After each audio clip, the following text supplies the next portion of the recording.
need to have our morning conversation. And I'd asked you earlier, what is fundamentally wrong with this country? There is an issue. We can't keep doing this. Every election after every election. Then someone raised something very interesting on Twitter and asked me to ask a question. Why are Kenyans so bitter?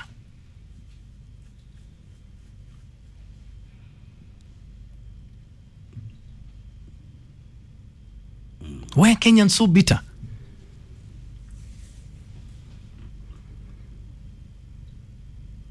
It's a season. What do you mean season?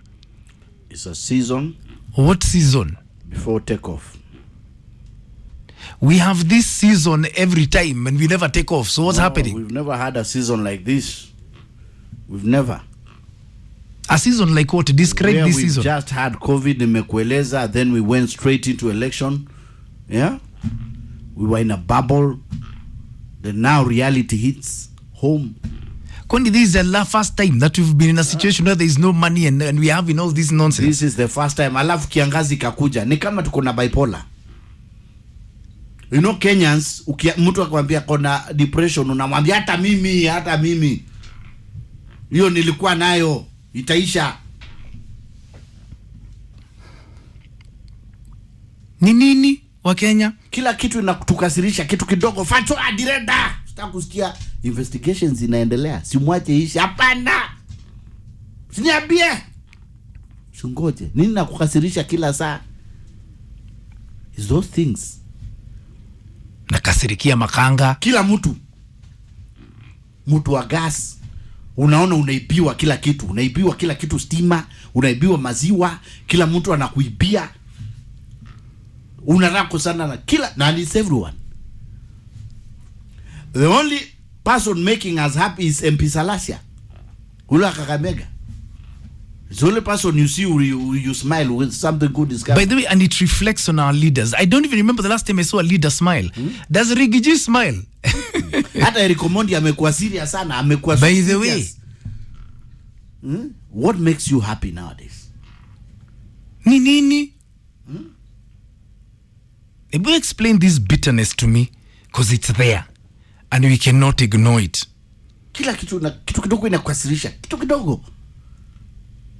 0711046105 is my number. Hit me up on Twitter, Classic105 Kenya, or at It's My Neck again. The hashtag is Maina and Kinganye. Let's hook up on my fan page on Facebook. What's making us so bitter?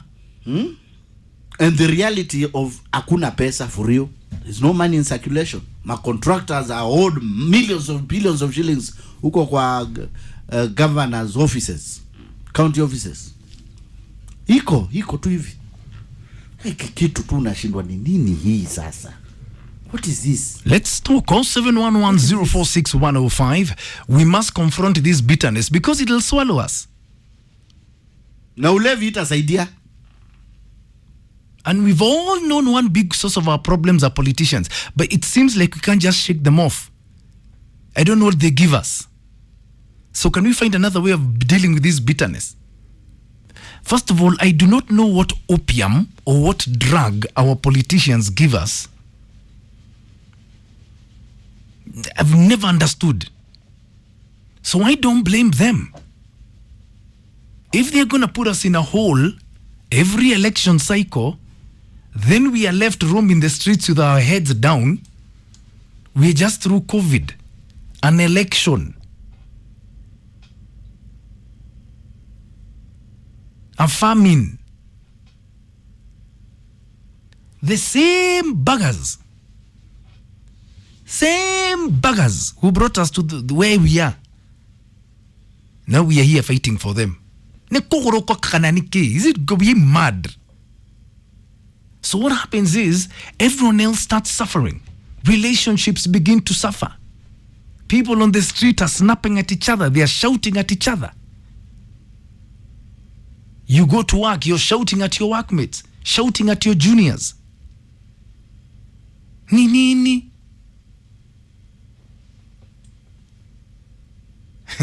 Michuki Governor, good morning, saying ordinary Kenyans are actually hardworking and will live harmoniously until the leaders bring their personal differences to achieve their myopic needs. Why do we entertain them? Okay, let me ask you, before 2019, of all the leaders we've had, who was going to take us through the COVID period? Who could have? Of the ones that are here today? Sometimes we need to ask ourselves some questions. Si kufuata mtu kama kondo. James Barag is saying the adulation we have for these politicians is beyond belief, and that's why they take advantage of our hero worshipping to better their lives, and we are left wallowing in poverty.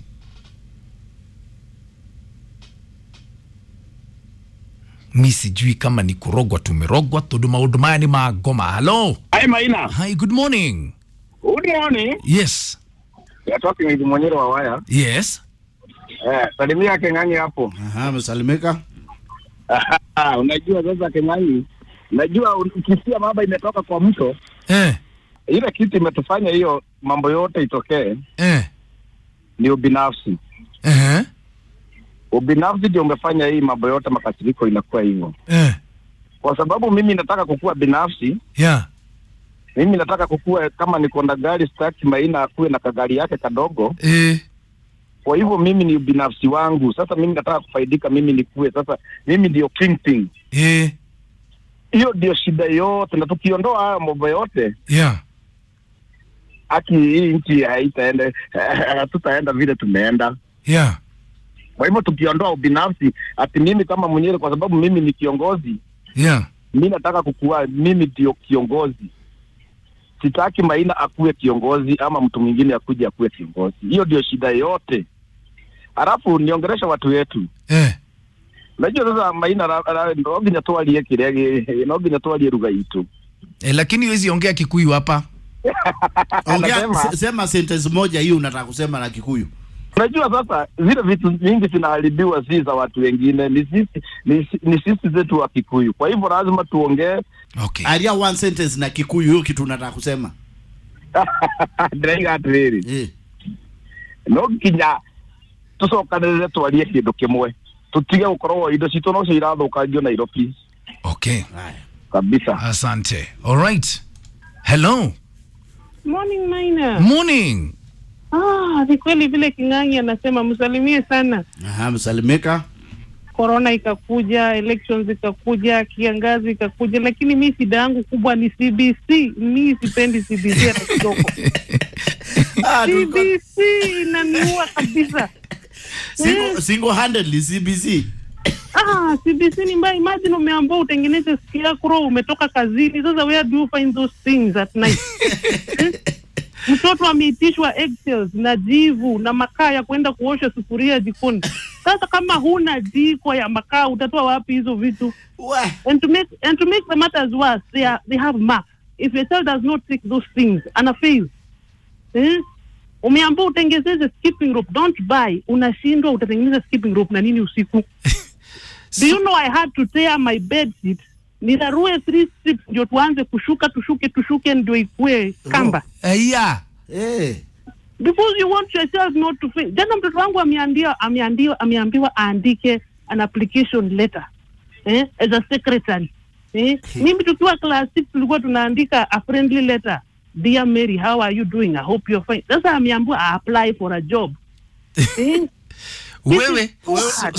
Wewe COVID ikakuja, elections ikakuja, kiangazi, bei ya vitu ndio hiyo. Lakini kile kitu kuangamiza ni CBC. CBC ni mbaya kabisa Maina. Okay. Okay, you guys asante sana. Okay. Unaambiwa andike application letter saina bado hujaipata kazi. Wait, parents, you still haven't gotten used to CBC? Wait, that thing is another more. Imagine Zoea, because I was told it's a very good thing. Wilfred Matamano, very good morning to you, saying nothing's going to change soon. Maybe if we all die today and a new generation comes in, our thinking is just warped. Governor Kauho, very good point you've raised on Twitter. Politicians don't want, nor do they like, an intelligent population. Simply because people who think critically cannot be sat on. They need a public just smart enough to pay taxes and dumb enough to keep voting through handouts and ethnic lines. What? Let me just repeat that tweet. Politicians don't want nor do they like an intelligent population, simply because people who think critically cannot be sat on. They need a public that's just smart enough to pay taxes and dumb enough to keep voting through handouts and ethnic lines. Kiangai. Akisi umeongea ukweli wote. Akisi umeongea ukweli wote. Hello. Hello, Maina. Hello, good morning. How are you? I'm fine. My name is Kamal from Nakuru. Yes. Let Kenyans not cheat themselves. You know what happened? In 2017, we did the election. Sorry? In 2017, yeah, we did the elections. Yeah. Thereafter, the demonstration started. Yeah. For 2 years. Yeah. The economy was badly hit. Yeah. These baggers you're talking about told President Uhuru no dialogue. Yeah.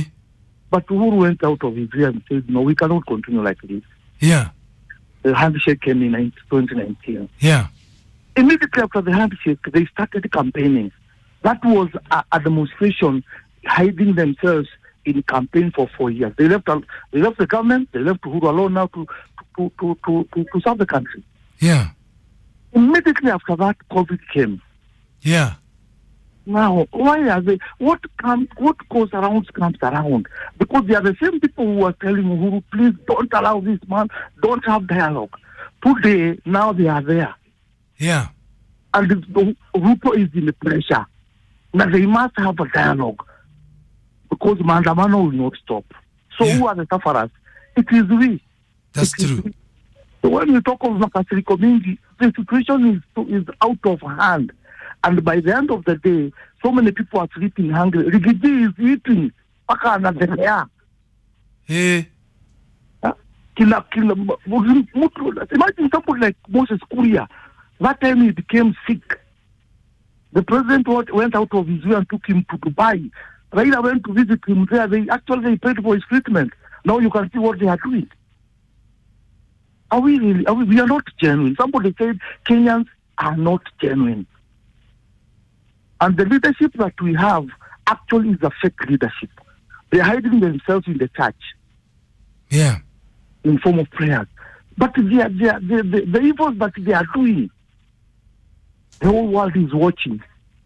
So, Maina, let us not cheat ourselves. The truth must be told. Okay. Dialogue must be there. At what cost? Okay. To end the bitterness. Have a good day too. Wow. Hey, listen, talk. If we don't talk, we're going to have a problem. David Otonoka Group, good morning to you. Saying, Minor, the day we shall realize that politicians don't need us, but what they need is our ability to fulfill their own need, is the day we shall change the ball game altogether. The problem is the gap between the poor and the rich in this country is so wide that even 50 bob can buy you loyalty. All we can do is pray that one day we get leaders, not politicians, who actually care. Wow.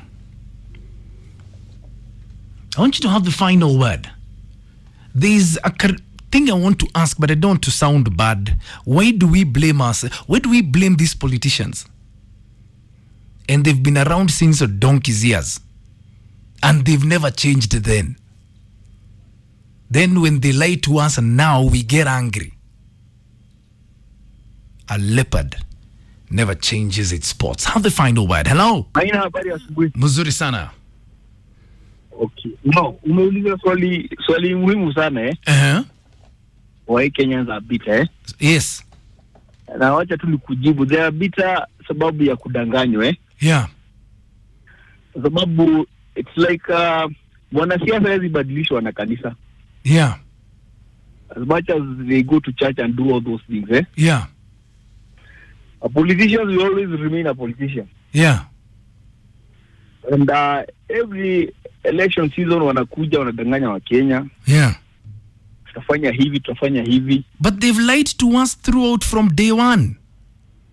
Yes, but now you see the expectations that the Kenyans have when Kenyans are fighting for change, and when they are voting, yeah, They both expecting things to change. But these are the same guys who've never changed anything. Yes, that's where now the problem is minor, kwamba Wakenya wako na matumaini makubwa lakini wanavunjwa moyo. Kama sasa hutasikia tena watu wa chini wakijadiliwa. Yeah. They've already now locked themselves in their circle. Yeah. Utasikia story ya mama mboga, mama boda. Yeah. Hata hustler fund kama inafifia. Yeah. Na baina mimi kuna kitu moja naambia wa Kenya there are some communities waga naangalia Yeah. Like Somalis, like Indians, like Arabs. Utasikia wanapigania hivi tunapigania. Hapana, by the way. Lakini watu utapata pesa wako nazo. Yeah. Wale watu wanapigania hii siasa wakifuata ilikuwa ilienda, unapata wewe ni maskini mwaka nenda mwaka rudi. So unless we stop thinking politically, all of us. Okay. Hello? Oh, damn. But he had a point. Do we believe these same guys who've been there for donkey's years were going to change this year?